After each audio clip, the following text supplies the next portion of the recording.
Wow, it's already the end of March 2021. Can you believe it's already been over a year since this whole pandemic started?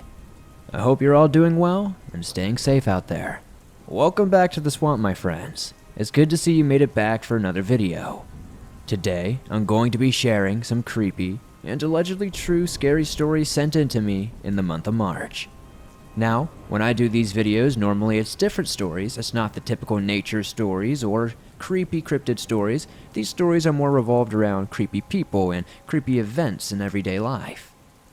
If you have a creepy encounter with somebody that you'd like to share, be sure to submit it at swampdweller.net or the email you can find in the description down below. I'd love to share your story with everyone here in the swamp. Now, without further hesitation, let's get into these creepy and allegedly true horror stories sent in by viewers just like you.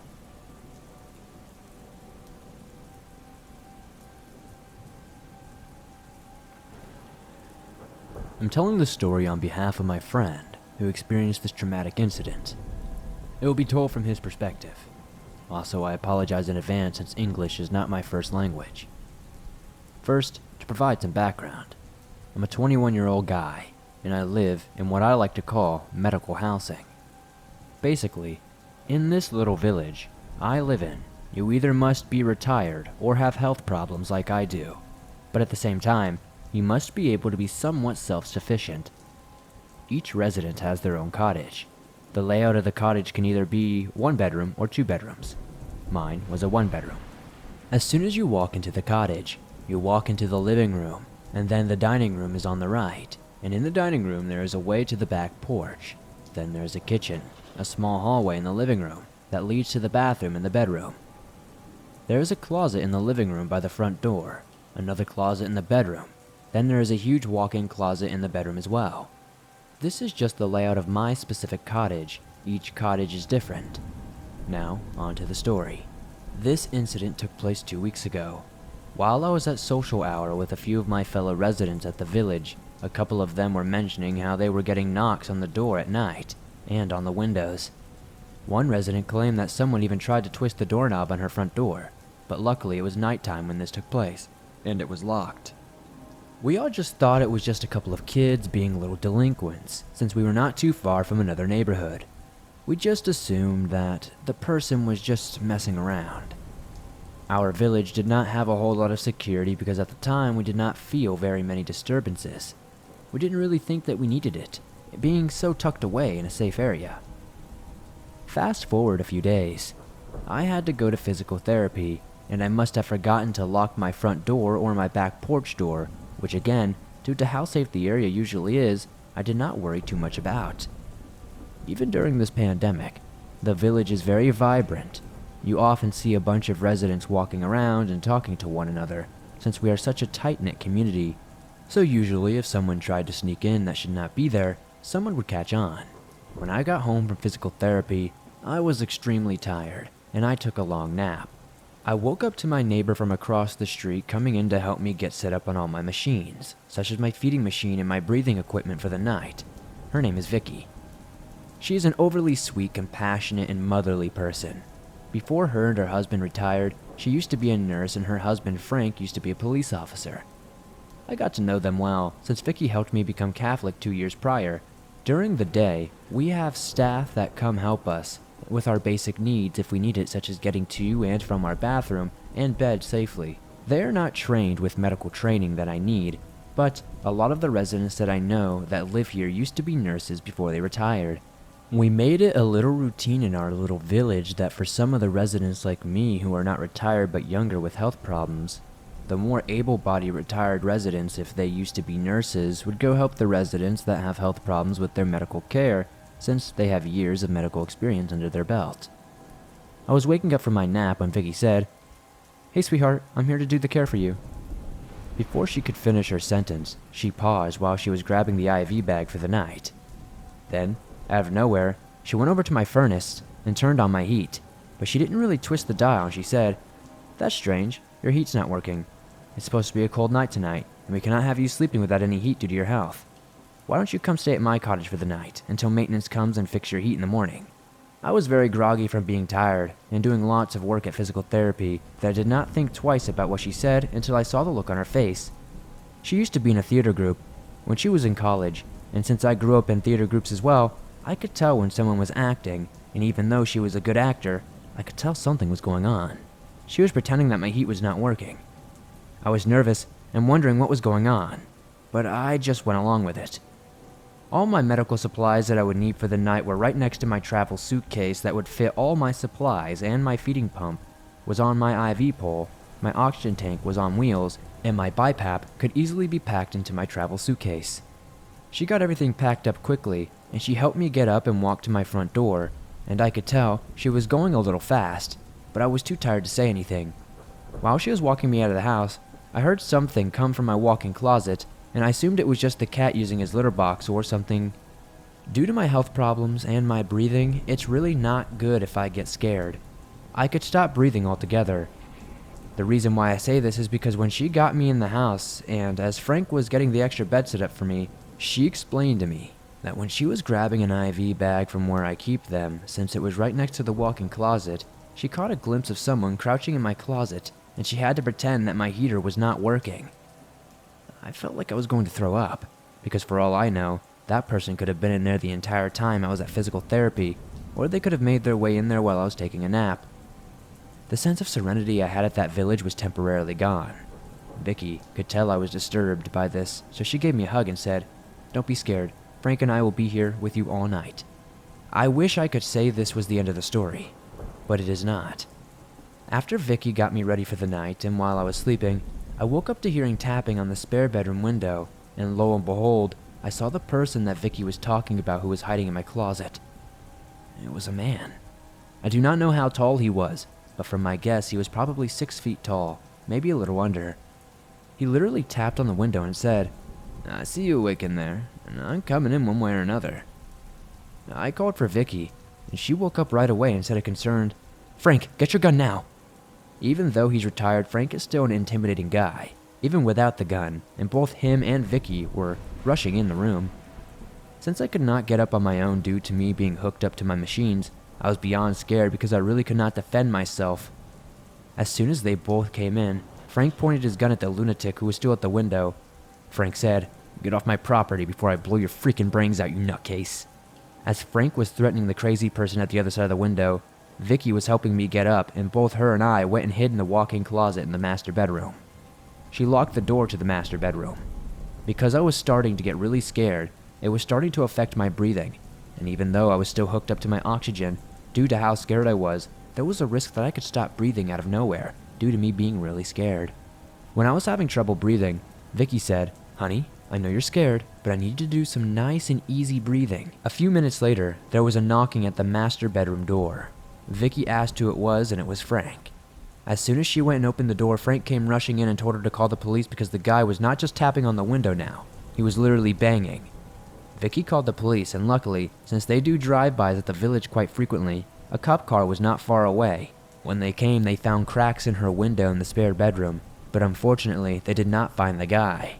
The police asked if I could give them a statement on what went on, but Vicky told them that would not be possible because of my breathing. I was practically traumatized. I was so scared. So Frank gave my statement on behalf of me. Due to the cracks on the window and me being beyond shaken up, there was no way I was sleeping in that spare bedroom, and now my breathing had to be watched carefully throughout the night. Frank slept in the spare bedroom that night while Vicky and I slept in the master. I was a bit more comforted there. The police got in contact with the staff at the office the next day regarding what happened, and ever since this incident, the staff has hired overnight security guards and day security. They are working on raising enough money to set up a gate to block people from coming in that should not be there. A few days after this, Frank installed security cameras and alarms in my cottage, and in his as well. Now, I always make sure I lock my door when I'm going out, when I'm taking a nap, and at night.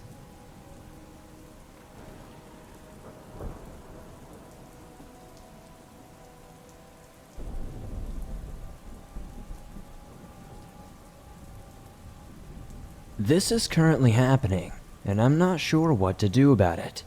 There is this girl at my job, Amy. She seemed like a sweet girl and fun to talk to. Also extremely cute. We became work friends. I would look forward to chatting with her at work. Nothing major. We exchanged numbers and texted occasionally. Funny memes, pet photos, etc. Then it escalated a little bit. Amy started flirting with me, so I flirted back. We would send each other selfies on Snapchat, and she started sending me slightly risque photos. It was nothing nude, but obvious flirting, you know? She said she thinks I'm cute, and she has a little crush on me. Well, I was having fun until I realized that Amy has a boyfriend. Because he messaged me informing me he is her boyfriend, as well as a barrage of insults. He called me all kinds of stuff. He bets I'm ugly compared to him, that she is just using me for validation, that they played me, and they make fun of me together, and how ugly and stupid I am, etc. He told me to leave her alone, calling me a dirty N-word, like the racial slur. But I don't know why, because I am white. So I said, I'm sorry man, I didn't realize, I'll back off. Even though she initiated it, and I had no idea she had a boyfriend. But whatever. I blocked her and everything and avoided her at work. Despite this, he started contacting me from fake numbers constantly, just insulting me. Psychotic rants that would switch from begging, please man, don't do it, please don't sleep with her, to screw you man, I hope you die in a fire. Like out of nowhere. I told him again that I do not want anything to do with her anymore and that I blocked her and that he needs to stop bugging me. You would think that would be over, but no. Amy contacted me yet again. She made a second Instagram account, found me, and started messaging me, wanting to have sex. I was like, no, I'm staying far away from you. Bye. And I blocked her. Somehow her boyfriend found out because he called me from a blocked number and screamed slurs into the phone. The slurs made 0 sense, as he used terms for Jewish people, Mexican people, and black people. Like I said, I'm white, so I don't really understand a lot of these slurs, but I know they're bad and I don't want to repeat them at all. They're honestly disgusting. He sounded like a 13-year-old trying to think of every slur and swear word to use. There sounded like there was a struggle in the background and he hung up. He called back repeatedly screaming into the phone, calling me ugly and more slurs. I heard smashing glass and other noises like there was a physical fight going on. I should have called the cops, but I did not because it's not my business. Again, I thought that would be the end of it. Amy started ignoring me altogether, then she started calling me gay and all kinds of other stuff, and said that she was woke as hell compared to me and that I'm a loser. I keep getting requests on Instagram from obviously fake accounts. He has texted me, even more fake numbers at odd hours. Texting calls are one thing, but I've gotten a little scared because for the past 5 or so nights, I keep seeing the same old red car parking in the back of my work parking lot, facing the window to the restaurant, just sitting there, for a couple of hours, every single day. I think it's the guy stalking me at work. I'm getting paranoid about my safety. I can hold my own, but some people are just unstable, and you never know who you are dealing with. He has not made any outright threats though, so I feel like I cannot do anything as far as reporting him. I am considering telling my manager at work, but I don't think they will care. Perhaps they might even blame me. I am literally considering quitting my job. It is just a restaurant gig, because of these actions. It is super creepy. I do not know why I triggered this guy so much. It is so stupid because it's obviously not my fault. This is Amy and her boyfriend's fault. You would think that they are in high school, but we're all in our mid to late 20s.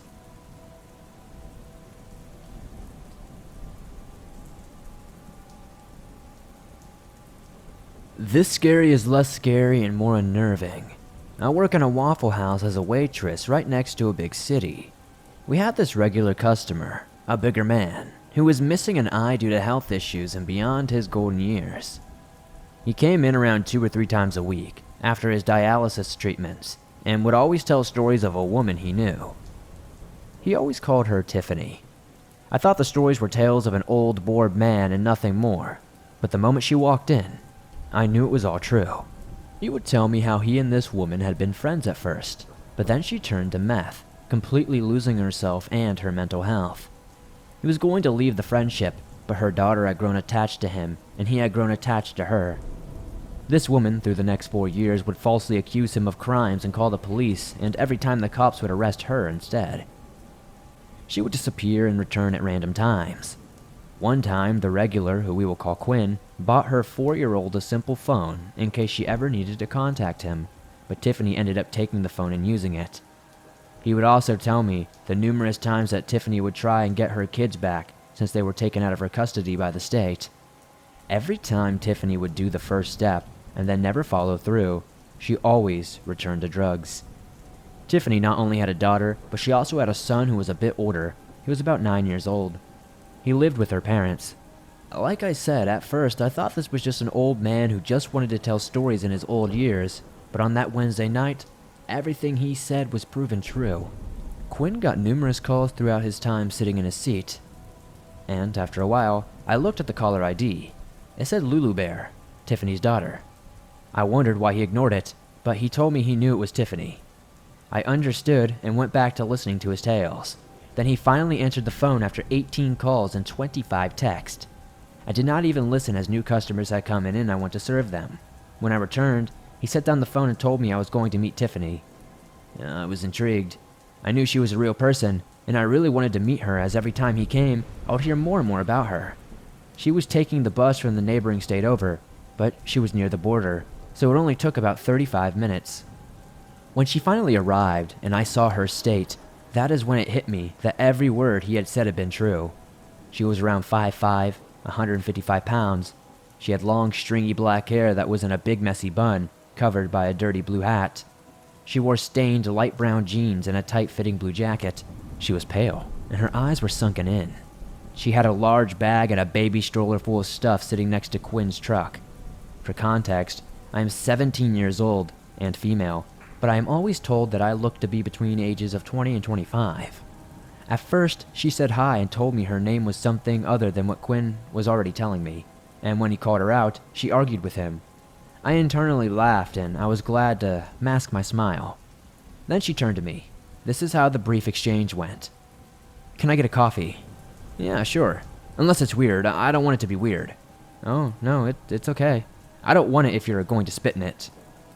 I was caught off guard. She continued to insist I was going to spit in it, but I assured her I was not going to do so.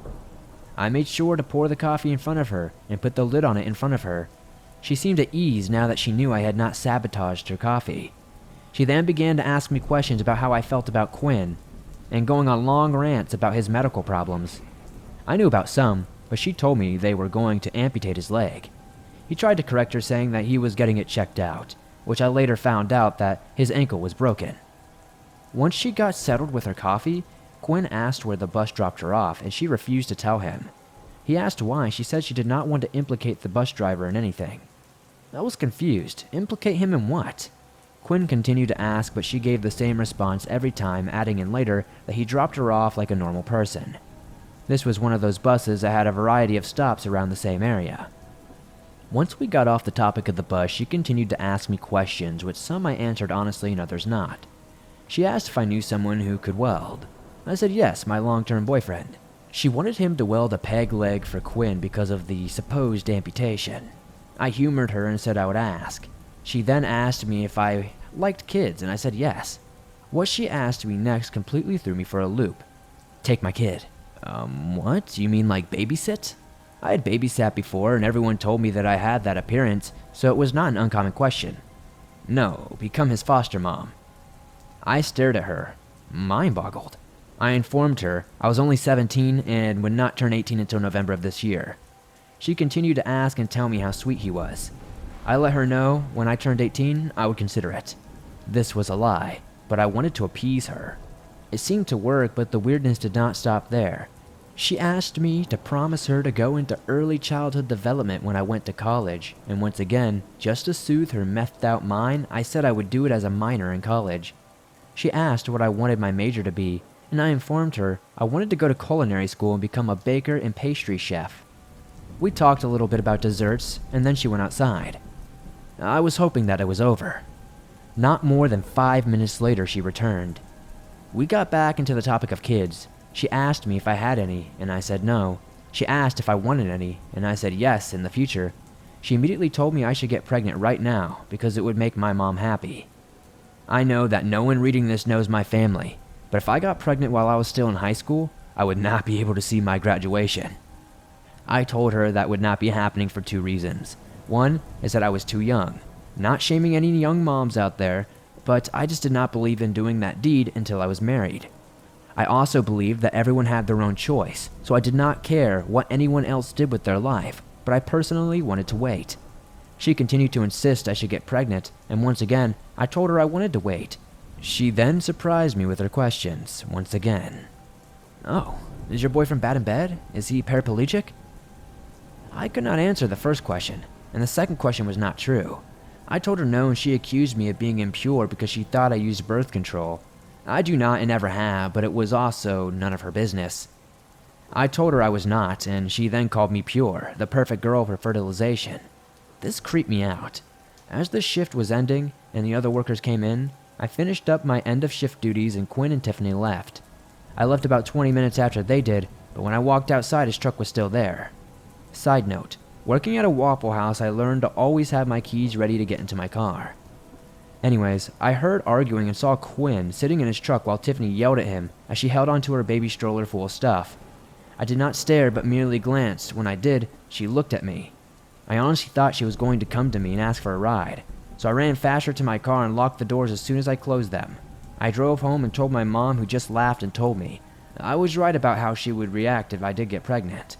In the end, it was something to laugh at, but it was still creepy, and it's something that I never want to experience ever again.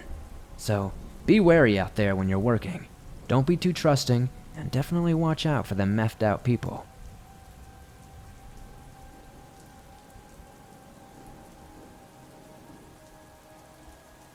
This story will be told from the point of view of my old roommate. This event happened shortly after we moved out and went our separate ways, and still gives me chills to this day. I began moving into my new one-bedroom apartment with my boyfriend the day after the old lease ended. My apartment was small in size and on the bottom floor. There was a window in the bedroom that faces the outside walkway and the front door to our apartment. I spent the whole day carrying boxes from my boyfriend's truck to the apartment. I noticed a dirty-looking man in a rusty, beat-up red Toyota staring at us while we moved each box. He looked to be about 40 years old or so, had round glasses with a very thin frame. His hair was stringy and thinning at the top, and looked as if he had once been white, but yellow due to lack of cleanliness. I wouldn't have given his gaze much thought, except he had been sitting in his car for nearly 2 hours now. He didn't seem to be waiting for anyone, just was staring at us, moving his head to keep his gaze as we moved from the truck to our building. I told my boyfriend and he just shrugged it off, telling me that maybe he was just a neighbor trying to see who moved in. We just ignored the man and finished unloading boxes before settling in for the night. Fast forward to the next night.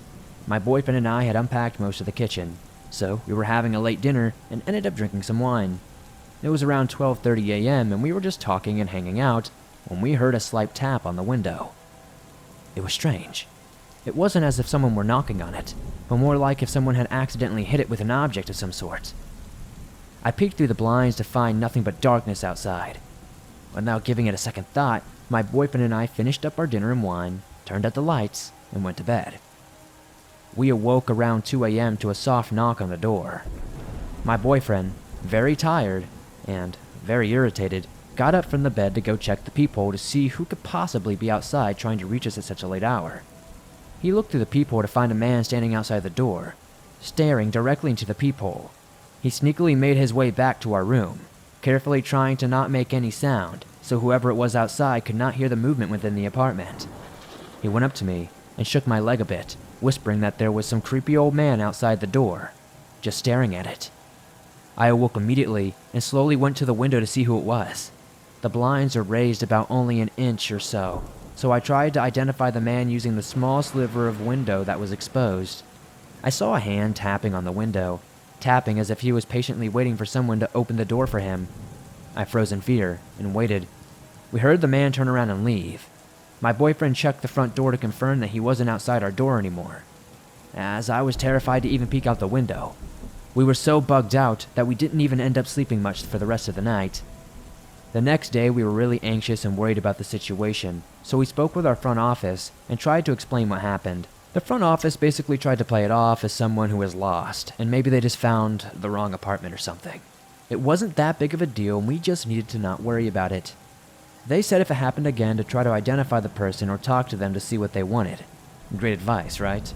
Later that night, we left the front porch light on to feel a bit more safe. We locked all the doors and windows and cuddled in bed with the lights off while watching some TV show on low volume. Eventually, we drifted off to sleep. I awoke around 2:20 a.m. to my boyfriend tapping me and whispering, "He's back," wide-eyed with fear. I let out a small gasp. My boyfriend handed me a small pistol and said, "Don't shoot unless you need to," and left the room. I was completely terrified, confused, and worried at this point. I decided to try to see who this creep was. I once again looked through the small sliver of window that was showing, but could only see their bottom half.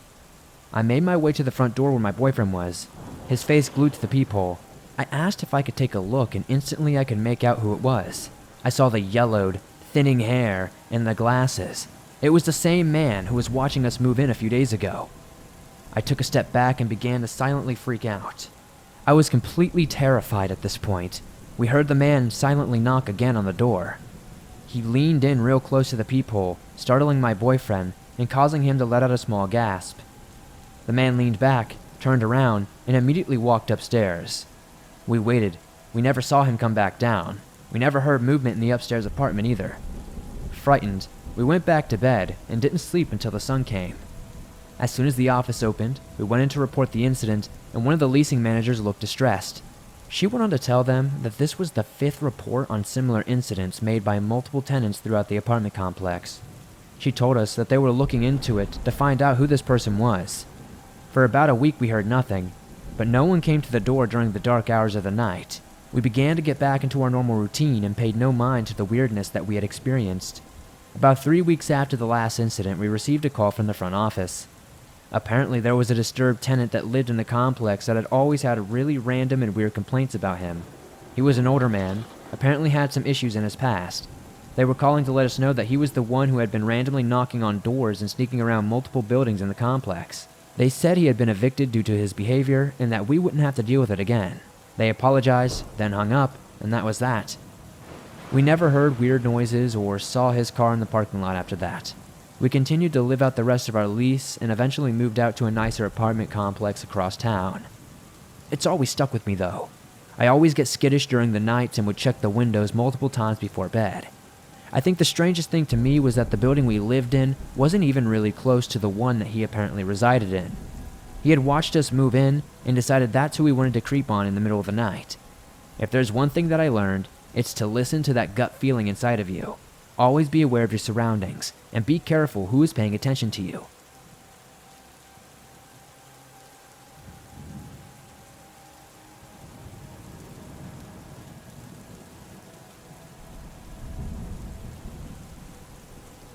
Thanks for listening to these creepy and allegedly true horror stories sent in by viewers in the month of March. I know these aren't the typical stories I read on this channel, but it is nice to get away and do something new every so often. If you enjoyed these stories, please be sure to hit that like button, as it helps me out a ton in the YouTube algorithm. The more likes it gets, the more YouTube promotes it. If you're listening on iTunes or another podcast platform, please give this a 5-star rating, as it helps me out a ton. If you're new to the swamp, why not join us? Hit the subscribe button and turn on notifications to never miss a new video, as I upload them almost every single day, and all things natural and supernatural. As always, if you have a story that you would like to share in a future video, be sure to submit it at swampdweller.net or the email you can find in the description down below. I'd love to share your story with everyone here in the swamp. It's stories like yours that help keep this show going on a daily basis. I'd love to know in the comments down below what story was your favorite tonight. I don't know if I can pick just one, but that first and fourth story are some pretty creepy ones. There's just something about people being extremely creepy but not exactly trying to burglarize you that just unsettles me to the core. If you guys are on the go and don't have YouTube Premium but still want to listen to your favorite Swamp Dweller scary stories wherever you go, you can download them absolutely free from iTunes, Spotify, Audible, and just about everywhere else you find your favorite podcast online. And like I said, it's absolutely free to do so. While you're over there, definitely give the show a 5-star rating on iTunes, as it helps us a ton. If you want to support the swamp outside of doing those things, maybe check out the merch store. We've got t-shirts, hoodies, face masks, and more. I'd love to see you guys in some cool swamp threads. As always, I'm always looking for new stories, looking for new topics, and other things to cover. If you have a suggestion, a story, or something that you'd just like to contact me about, be sure to contact me at swampdweller.net. I'll see you guys soon with another creepy video.